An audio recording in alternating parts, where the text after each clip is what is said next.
The transport skimmer cut a silent arc across the pale sky and settled into a plume of glittering crystals, its engines sighing as if relieved to stop fighting the cold.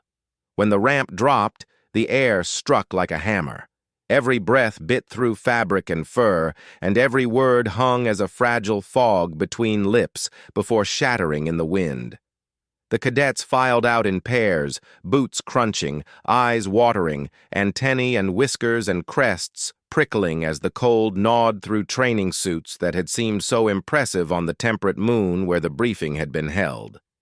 Evan stepped down last, tugging his hood tighter, counting steps, testing the snow with each heel before trusting his weight.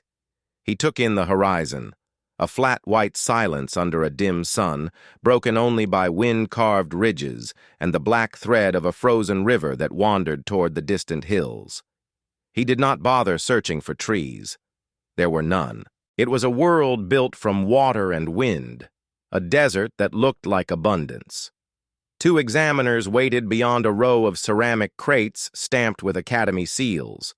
A blue-skinned man with a frost-trimmed beard and a lean insectoid woman whose compound eyes reflected the sky in 100 fractured shards. The man, Instructor Lore, lifted his chin against the wind and spoke through a mask that crystallized as he exhaled.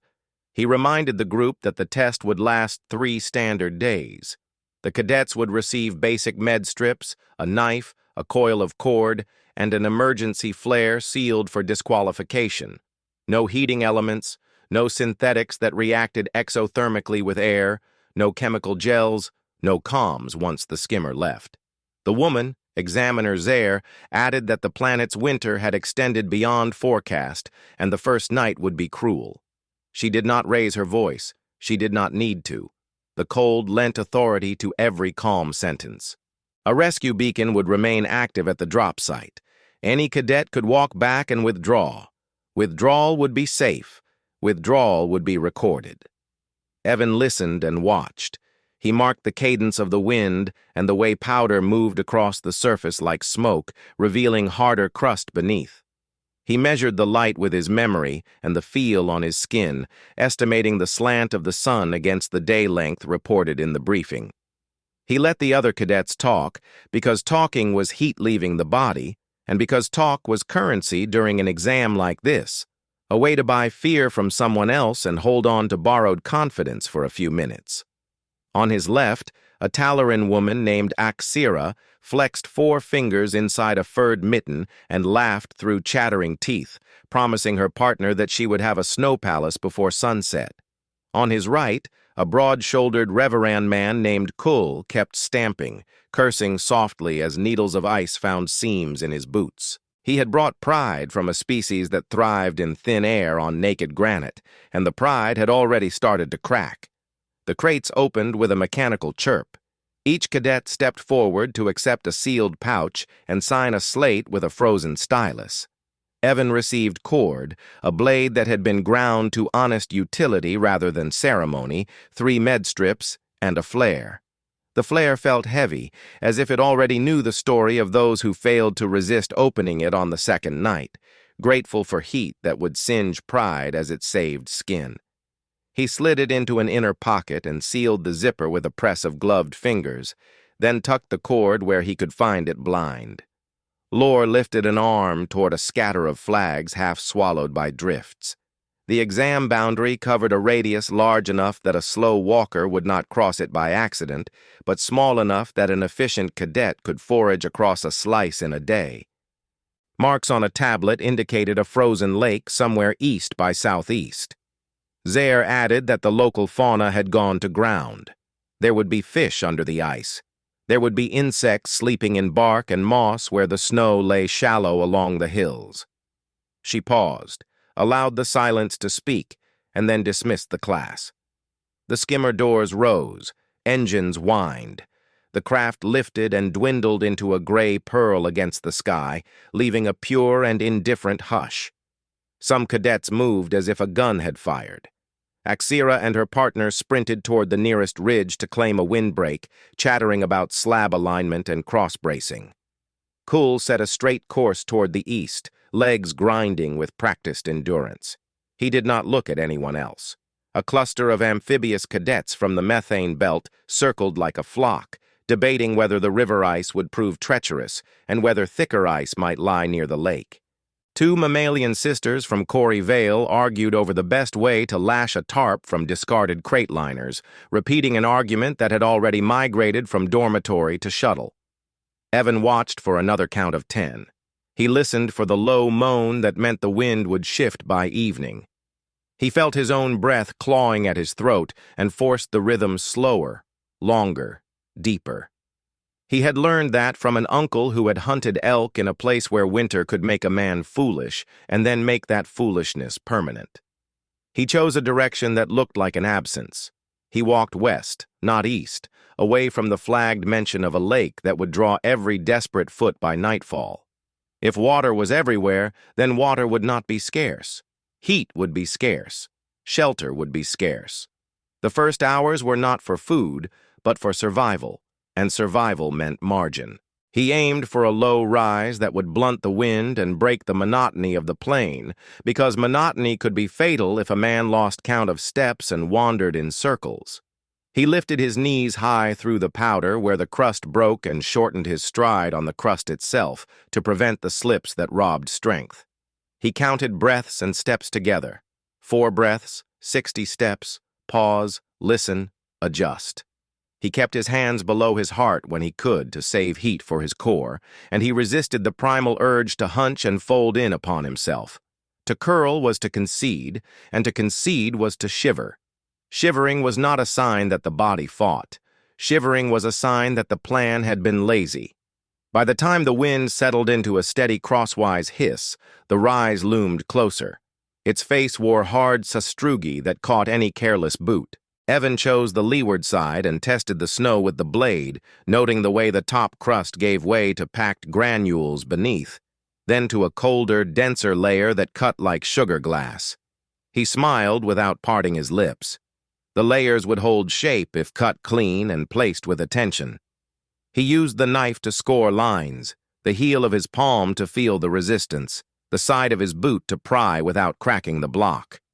He did not remove any blocks yet.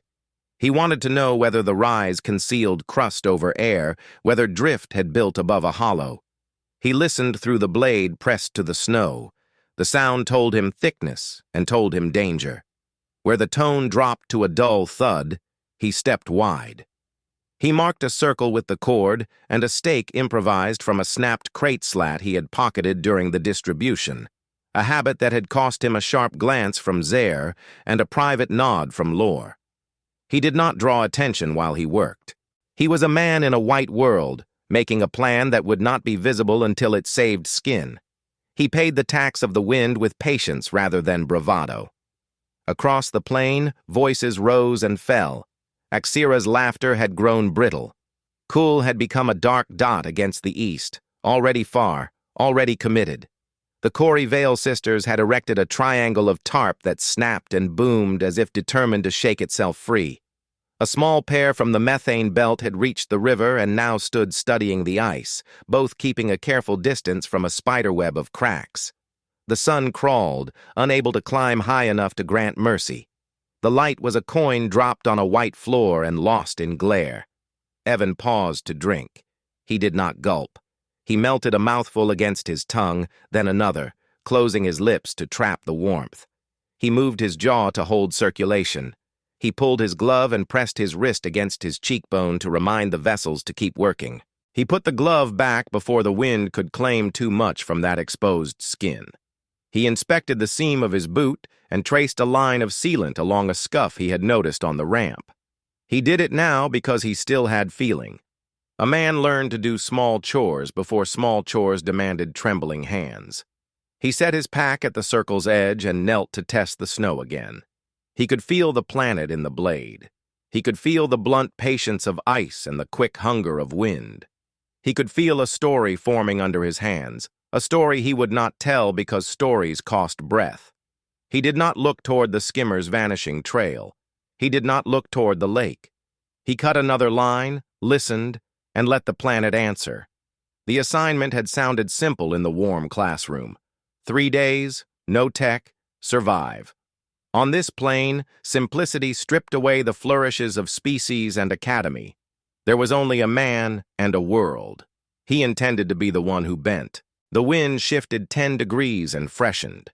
He adjusted the circle without complaint, giving ground to geometry rather than the urge to keep what he had already marked. Pride could freeze faster than skin. He examined the slope above and imagined the drift that would build by midnight, the way the lee would deepen, the way spindrift would scour any careless seam. He catalogued resources: snow at 3 densities, ice within a dozen minutes' walk, a probable melt-free pocket if he dug carefully at the base where hardpack met the old crust, dry air, relentless wind, cold that had become not a sensation, but a landscape. Behind him, a cadet shouted. The sound lifted and carried thinly. Evan stood and turned his head without rushing his body.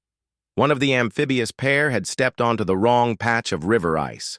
The surface had flexed and flashed white. The cadet flailed back in time, scrambling on elbows and knees while the partner reached with a pole and hauled with frantic jerks. The cadet rolled clear and lay still for a full count of 5 before standing. The partner hammered the pole into the snow in anger, then in relief. The river lay quiet again, a smooth treachery, as if nothing had happened. Evan watched until posture and motion told him that both would manage. He turned away. He had work that would keep a man alive when night made every mistake expensive. He set the knife down and pressed his palm to the snow. He breathed in, long and slow, and the frozen air burned like a lesson taught with love and no pity. He exhaled and saw the fog of his own life hanging briefly above his hand, a small private signal in the endless white. The assignment had begun the moment the ramp touched snow. Now it felt real, and it felt solvable. He closed his fingers into a fist and opened them again to keep blood moving. He bent to cut the first true block, not to build yet, but to learn the weight he would carry and the pace he would keep until sunset. The first block came free with a soft sigh, the kind of sound a sleeping creature makes when a blanket is lifted, and Evan felt the weight settle into his arms like a promise. He set it gently outside the marked circle and cut the second, measuring by feel rather than sight, letting the blades chatter through packed crystals tell him when to ease off. The rhythm came quickly: score, pry, cradle, place.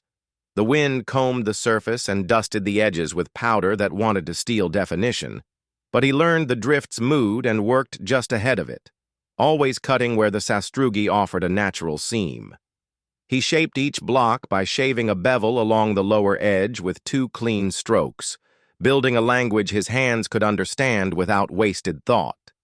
The circle took form as a shallow trench with a lip of squared snow, and the trench held the breeze just enough that his breath no longer stung his throat. A shout broke across the plain, and then turned into laughter that sounded harder than joy. Axira and her partner had begun to raise a wall in the open, stacking slabs that shattered when the wind tugged at their unsupported corners. Axira's movements were quick and confident, but her confidence fought the material instead of courting it. She jammed a slab against another and leaned until the seam fused into a thin line of pressure frost. Her partner stamped a base into the drift and tried to force a curve with straight pieces. Evan kept his eyes on his circle and his attention on his knife. He flipped the blade in his palm and carved a shallow channel that would carry his own heat back into the dome once the first course stood. Heat would be his only extravagant friend tonight. He would ask that friend to stay. Cole strode past the rise without looking left or right, his face wrapped to the bridge of his nose, his eyes fixed on a horizon only he could see. Frost began to lather up his scarf from his breath, and the ladder grew each time he exhaled, rungs of white that would soon stiffen the fabric into a board. He did not slow. He was a man who had built a self out of forward motion, and sometimes forward motion worked until it did not. Evan pulled another block, rotated it like a wheel against his thigh to knock the loose crystals off, and nestled it against the last cut. The fit made a subdued click. The sound pleased him more than any shout. By mid-afternoon, the circle had become a waist-high ring. He set his knees in the trench and laid the first true spiral course, easing each block a fraction inward so the wall began to accept the idea of a dome. He carved the keystone pocket for a door that did not yet exist, a doorway that would face the quiet side of the wind. He worked without hurry and without pauses that lasted long enough to invite cold to take back what effort had earned. He sipped melted snow by the mouthful and counted his breaths between sips, because water could bring a man to life or make him sluggish when every choice cost warmth. When his fingers stiffened, he pressed them under his arms and kept moving his elbows to pump blood. The cold wanted him to be clumsy. He refused. The Corey Vale sisters hauled a tarp across 2 crate poles they had planted in the snow, as if the plain were soil and the poles were stakes. The poles listed. The tarp boomed. One sister yelled instructions that vanished in the wind. The other answered with a gesture that made sense in a heated argument in a warm room. Both kept going because stopping would mean admitting the plan had turned against them. The amphibious pair had learned from the river scare and now worked beside a low bank, cutting thinner sheets that would flex without snapping. Both cadets moved slowly and kept eyes on each other's footing. The lesson had cost them time, not blood, and time was painless until sunset. Evan carved an entrance tunnel by slicing 2 blocks at an angle and sliding them away from the circle to create a slot that dove under the ring and came up inside it. He ran a gloved hand along the tunnel's ceiling and smoothed the frost so droplets would not form and drip on his sleeping place, because a drip could summon a gnat of doubt that would buzz all night. He pried a shallow vent at the dome's crown and covered it with a thin slate of ice he had cut from a wind-shaded sheet near the rise, a slate with a hair-thin gap that would trade breath for safety. He could already feel the air inside go softer. His shoulders lowered a degree without conscious permission.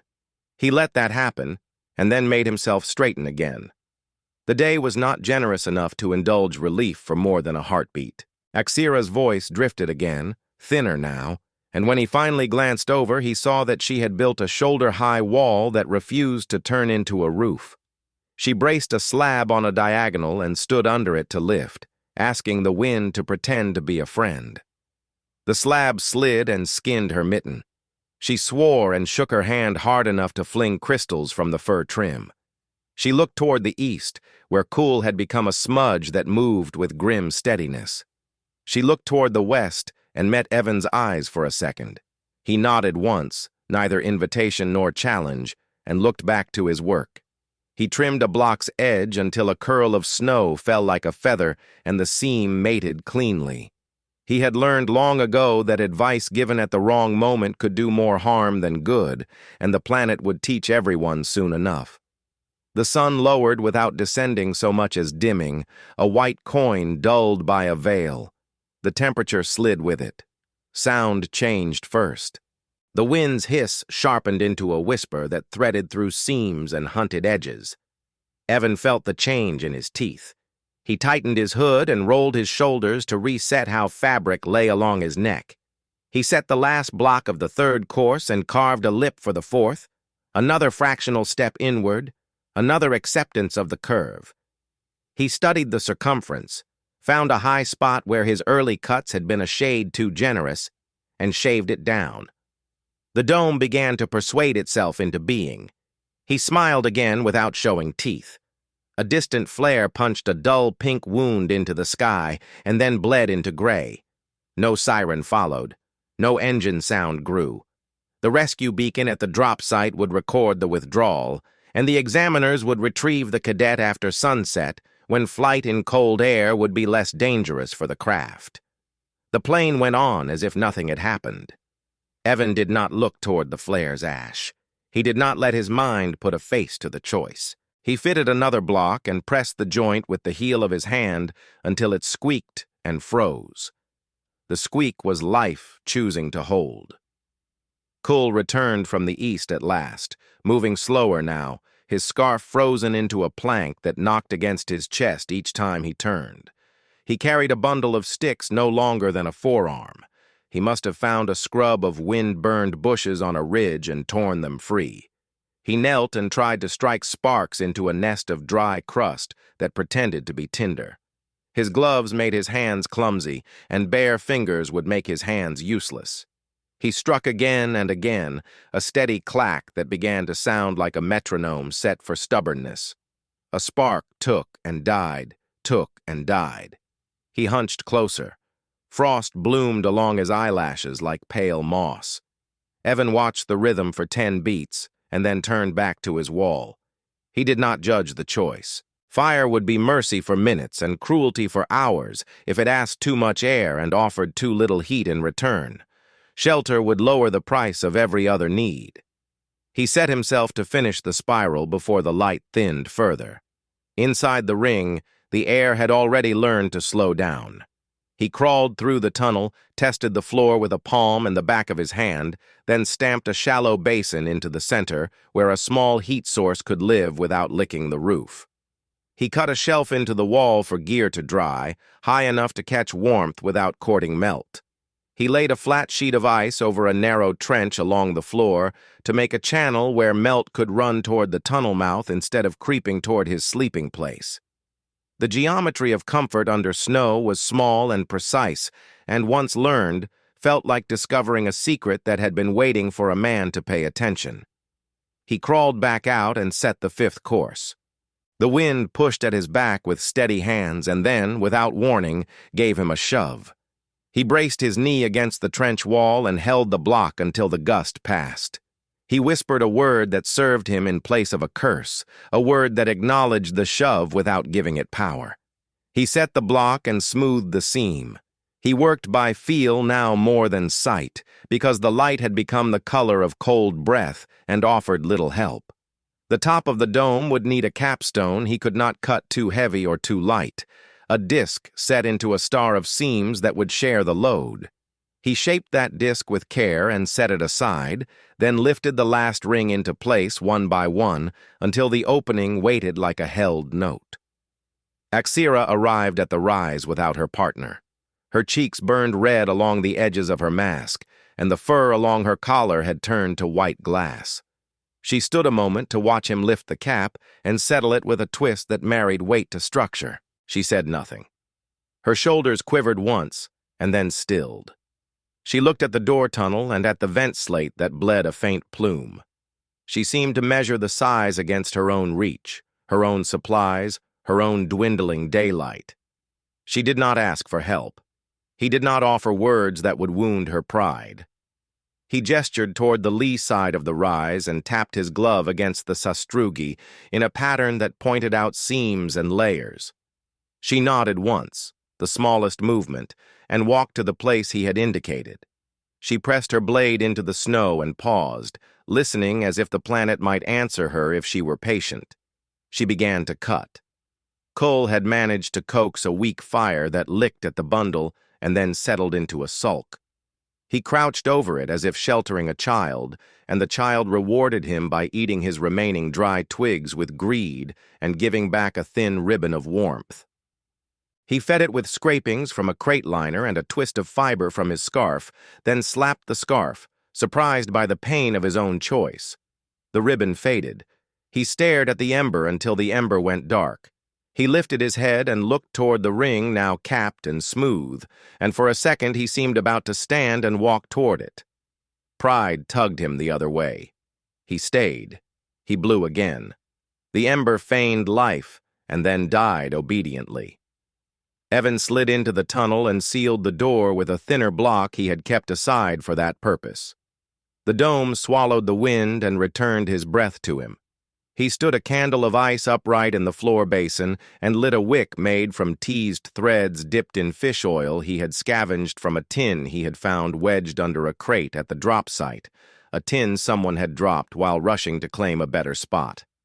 The flame would be small and stingy, but small and stingy were safe virtues under snow. The roof did not weep. The vent plume thinned and steadied. He took off one glove to test the air and then put the glove back on before the cold could remember his skin. He unrolled his sleeping wrap and set it along the wall on the side opposite the tunnel, then sat and stretched his legs until the blood flowed fire along his shins. Outside, the plane shifted into that peculiar twilight that comes not from the sun's departure, but from the cold's ascendancy. Sound left. Thought sharpened. Mistakes blinked neon inside a man's skull. Evan pulled his pack closer and checked each item's place with eyes and fingers, counting because counting made order, and order made calm. He ate a strip of dried meat with slow bites that became heat in the gut rather than ice against the teeth, and he drank another mouthful of melt that he had warmed by holding it inside his cheek. He closed his eyes and mapped the rise, the nearest ice sheet, the path to the lake he had not yet visited, the locations of the other cadets by memory of their voices and movements. He opened his eyes and listened. The dome answered in soft ticks as seams set. The world outside rasped and moved. His breath made a gentle cloud and then vanished into the vent without argument. He lay back, not to sleep yet, but to feel what he had made hold his weight. The dome held. The night gathered its knives. He smiled in the dark and let the next set of decisions line up behind the ones already made. By the time the first thread of dawn began to show through the vent, Evan was already awake. The night had been quiet in the way only deep cold can be quiet, every sound muffled into the snow until even his own movements felt muted. He had slept in careful intervals, waking often to shift his position and check the air. Each time the dome had breathed with him, its smooth walls giving back a faint, reassuring coolness rather than the bite of frost. He took a slow breath, testing the air for sharpness, and decided it was time to move. Without rushing, he rolled his sleeping wrap, pressed the seam flat, and stowed it against the wall. He reached for the block at the tunnel mouth, broke the seal with a sharp twist, and slid it aside just far enough to push through. The moment he emerged, the wind greeted him with the sting of ice needles across his face. The sky had shifted to that pale, cold blue that promised daylight without warmth. He stood a moment at the entrance, letting his eyes adjust to the brightness reflected off the endless snow. The plane had changed during the night. Drifts had moved like slow animals, swallowing old footprints and softening the jagged edges of the ice ridges. Axira was visible to the side of the rise, her back bent, her hands busy with blocks cut in the same angled pattern he had shown her before sunset. Her structure had taken shape. A low half-dome, the curve not perfect, but promising enough to hold if she finished in time. She glanced up briefly when she sensed movement, her eyes narrowing against the glare, then returned to her work without a word. Evan understood. The first night had been the real test. Now came the race to secure the next two. He turned his attention to the day's first task, food and water. The lake lay to the east, beyond a stretch of ridges and a flat sheet of wind-scoured snow that could hide thin ice pockets if he walked carelessly. He adjusted the strap of his pack, checking the weight of the knife and cord, then set off at a measured pace.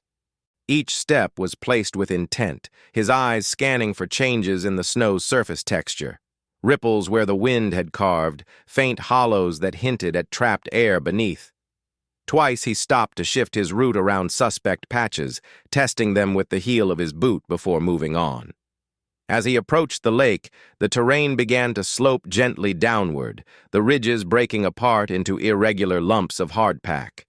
The ice stretched ahead, gleaming in the cold light, smooth in some places, and fractured in others where wind had driven shards against the shore. He circled until he found a spot where the snow was thinner, a sign that the wind had swept it clear and left the surface harder. Kneeling, he set the knife to the ice and began chipping, steady strokes that cut a narrow rectangle. The sound changed when he hit solid water beneath, a deep, muffled tone that told him the ice here was thick enough to stand on, but not so thick it would cost an entire day to open. He widened the hole slowly, careful not to waste energy. When the water finally showed dark in the opening, he pulled a line from his pack, thin but strong, knotted at intervals for grip. From a small pouch, he took a hook fashioned from bent wire he had scavenged during the Academy's earlier training exercises. He baited it with a strip of dried meat softened in his mouth, then lowered it into the hole. The cold leached up the line into his fingers, but he ignored it, focusing on the faint vibrations through the cord. It didn't take long. Hunger made fish bold, and the first sharp tug came within minutes. With a steady pull, he drew up a small silver-scaled fish, its body twitching weakly in the freezing air. He dispatched it quickly, then repeated the process until he had 3, enough for the day without greedily exhausting a single hole. He wrapped the fish in cloth and set them in his pack, then filled a flask with water from the hole. The water was almost painfully cold against his gloves, but he knew it would warm inside his shelter. Before leaving, he covered the hole loosely with ice shards, both to keep it from freezing over too quickly and to hide it from the wind's full force. As he turned back toward the rise, he caught sight of Kull in the distance, trudging toward the same lake. The man's gait was slower than the day before, his shoulders hunched, the scarf around his face stiff with frost. He carried no tools beyond the standard knife. Evan didn't linger to watch. The day was short, and his own tasks were far from over. Back at the rise, Axira had nearly completed her dome. She was smoothing the last few seams with her mittened hands, and though her movements lacked the practiced precision of his own, there was determination in each stroke. She paused to catch her breath, leaning briefly against the wall, then straightened when she saw him. Her eyes flicked to the fish hanging from the side of his pack, but she said nothing. He inclined his head slightly, a silent acknowledgement, and moved past her to his own shelter. Inside, the air was still as he had left it, faintly warmer from the retained heat of the night. He set the fish on the ice shelf and took out the flask, placing it near the small oil flame so it would thaw further. Using his knife, he cleaned the fish quickly, saving the innards in a separate pouch for potential bait later. The meat he sliced thin, laying the strips over a rack fashioned from thin ice rods wedged into the dome wall. The small flame would dry them slowly, enough to make them last without spoiling in the cold. For immediate sustenance, he set aside one fish, cutting it into bite-sized pieces and chewing each slowly to draw as much warmth as possible into his body.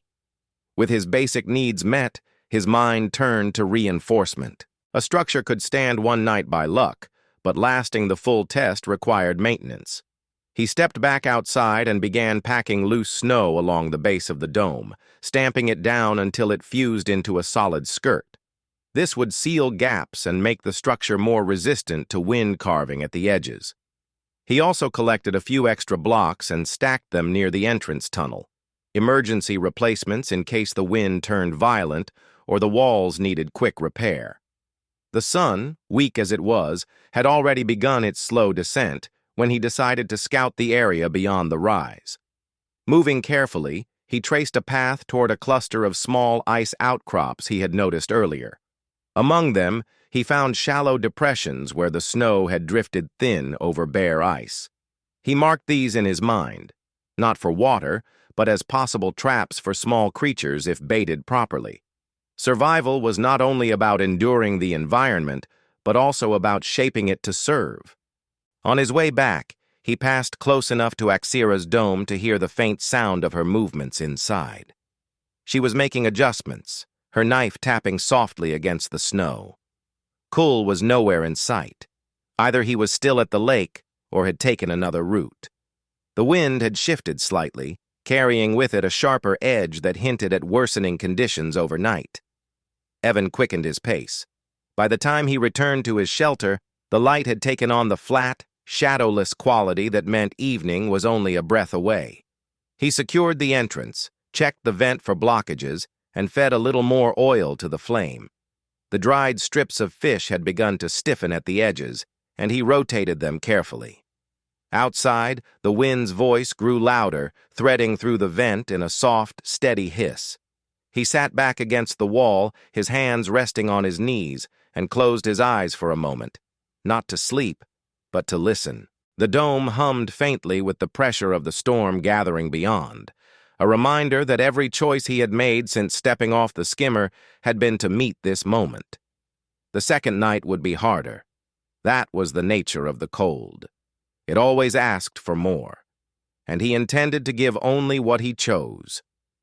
By the time the wind began to howl in earnest, the light had faded to a dull metallic gray.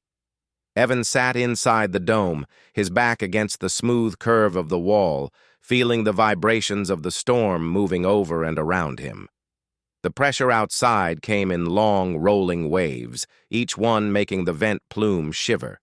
He had eaten sparingly from the dried fish, taking slow bites and chewing until his jaw ached, more for warmth than for the food's thin calories. The storm was not the kind that struck in sudden violence. It was a steady, grinding force, the kind that could wear a man down simply by refusing to stop. The sound was relentless, like sand poured forever against glass.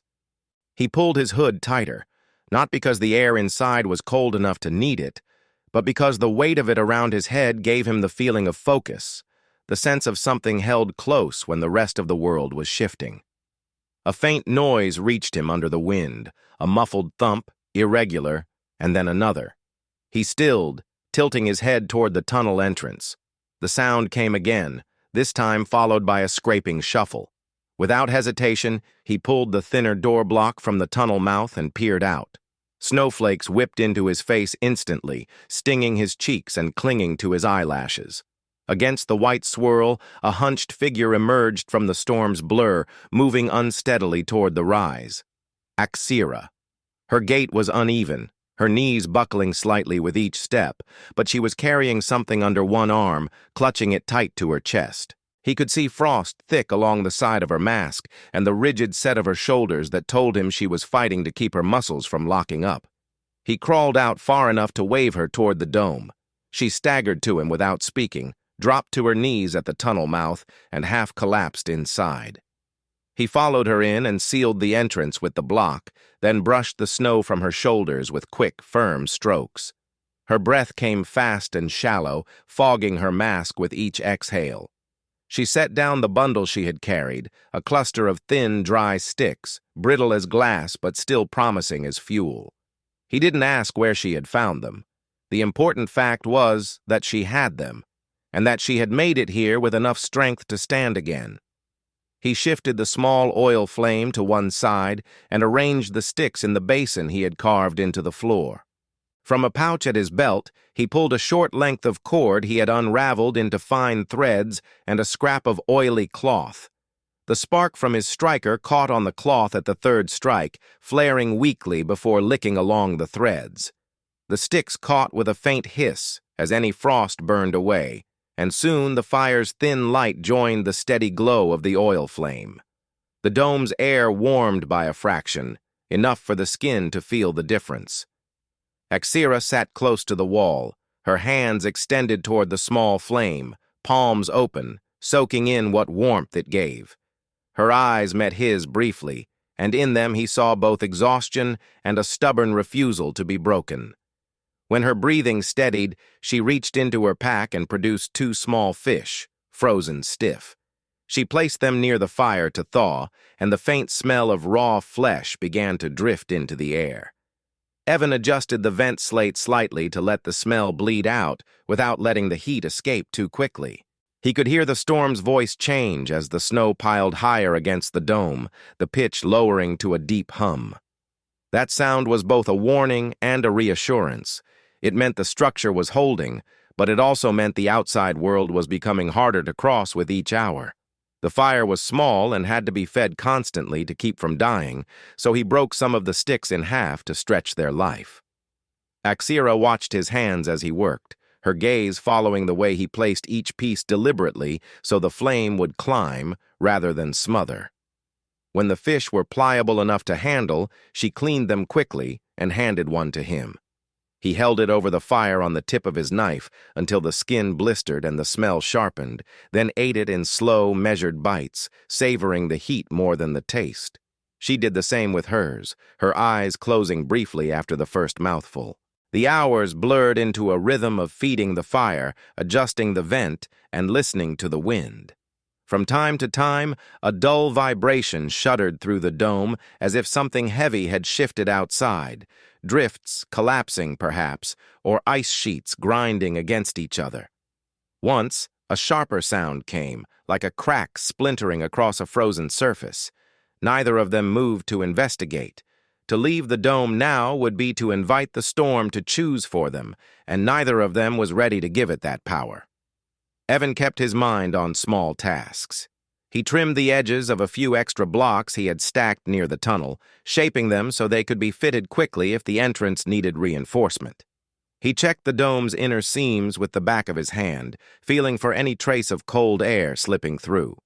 Where he found one, he pressed loose snow into the gap and smoothed it until it froze in place. Axira busied herself by twisting the last of her spare cord into a tighter braid, likely planning to use it as fishing line or to secure something against the wind later. Neither of them spoke much, but the silence was not uncomfortable. It was the silence of two people who understood that words would not change the reality outside. When the firewood was almost gone, Evan banked the last embers carefully, letting the oil flame take over again as the primary heat source. The sticks had done their work, raising the temperature inside just enough to keep muscles loose and minds sharp. Axira leaned back against the wall, her eyes half closed but still alert. He could see the fatigue in the slump of her shoulders, the way her hands rested loosely in her lap, but also the steady, controlled rhythm of her breathing. Outside, the storm had settled into a constant roar, the kind that could last for days if the weather decided to be cruel. He knew the next step would depend on how long it held. If it broke by morning, there would be a chance to reach the lake again, to gather more food, maybe even to check on the other cadets. If it continued, the priority would shift entirely to rationing and conserving strength. Either way, the night ahead would demand vigilance. He rested his head briefly against the dome's curve, feeling the slow pulse of the wind through the snow, and let his thoughts narrow to the single idea that had carried him this far. Stay ready. When the storm finally broke, it did not fade gently. It ended with a sudden drop in sound, as if someone had thrown a heavy blanket over the world. Evan awoke to the unfamiliar stillness and knew before opening his eyes that the night had passed. He pushed the block from the tunnel mouth and crawled into the open.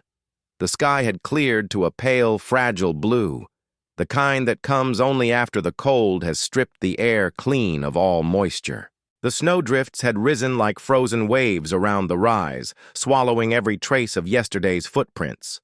The horizon seemed sharper, the distant ridges cut with hard lines against the light.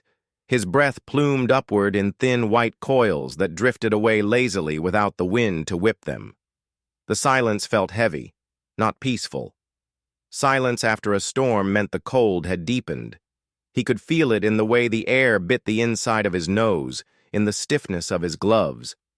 He glanced toward Axira's shelter and saw her already outside, her body moving stiffly as she inspected the curve of her dome.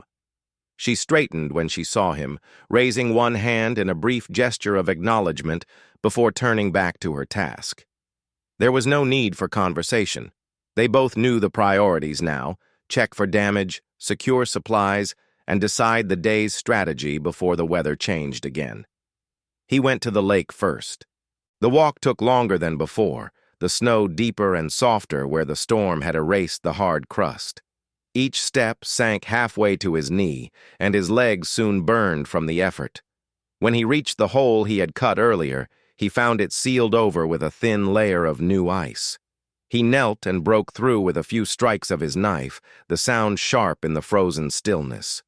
The water below was darker than before, holding the faint shimmer of fish beneath the surface. He lowered his line and waited, his focus narrowing to the feel of the cord between his fingers. Within minutes, he had pulled up 2 small fish and a larger one that fought with surprising strength before yielding. He packed them in snow to keep them firm and clean, then filled his flask again before heading back.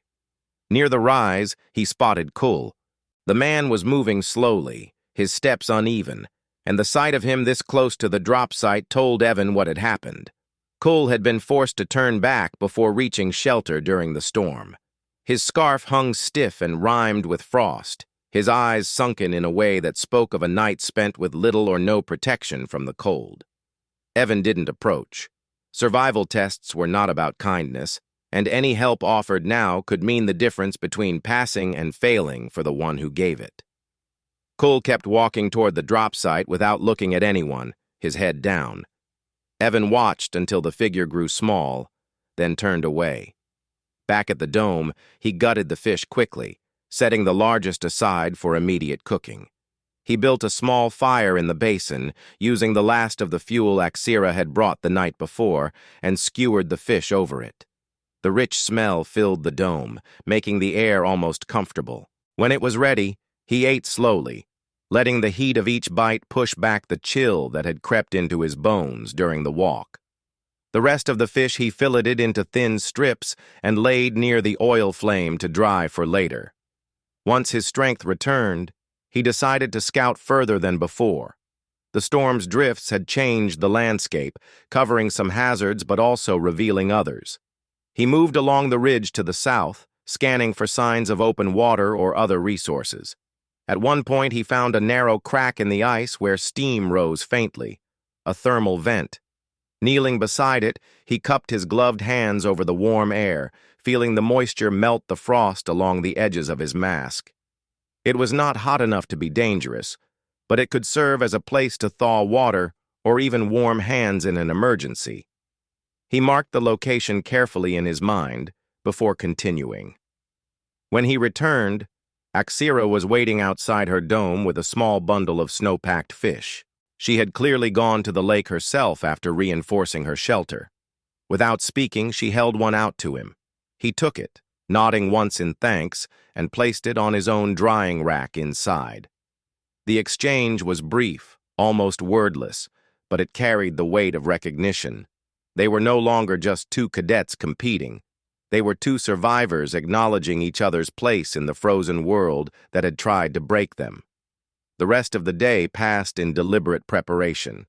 He added another skirt of packed snow around the base of the dome, filled every container with water, and ensured his dried fish was properly stored. By the time the sun dipped low, the temperature had fallen again, but the sky remained clear. The night would be cold, but without the wind, it would be easier to endure. He sealed the tunnel entrance and lay in his sleeping wrap, the dried fish and water within easy reach. The dome's walls glowed faintly in the moonlight filtering through the vent, a reminder of the hours of work that now held his life inside. The morning came without drama. The sky was still pale blue, the air still biting, but the flare from the drop site rose shortly after dawn. It was the signal. The test was over. He stepped outside to see the examiner's skimmer descending in a slow arc, its shadow crossing the drifts like a moving stain. Axira emerged from her shelter at almost the same moment, her dome behind her still intact, her posture upright despite the days of strain. The two of them stood in silence as the skimmer landed and the ramp lowered. As they boarded, Evan glanced back once. The rise stood quiet, the domes half buried in snow, the tracks they had made already fading under the shifting surface. The frozen lake lay beyond, a black thread under the white, and the ridges stretched toward the horizon without end. It was a place that would forget them the moment they left, as it had forgotten every cadet before them.